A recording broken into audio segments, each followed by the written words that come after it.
ఈ రోజే డౌన్లోడ్ చేయండి. మీ ఫేవరెట్ షోస్ చూడండి. మా పక్క కాటేజ్లో దిగింది ఎవరు?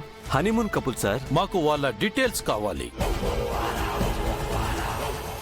Mister and Mrs Ranveer Calcutta అని మాత్రమే రాసింది.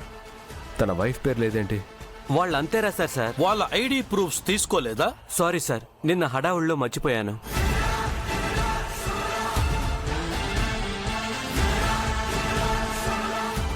నువ్వెక్కడికి వెళ్తున్నావు? నేను కూడా రణ్వీర్ వైఫ్ ని చూడాలని చెప్పాను కదండి.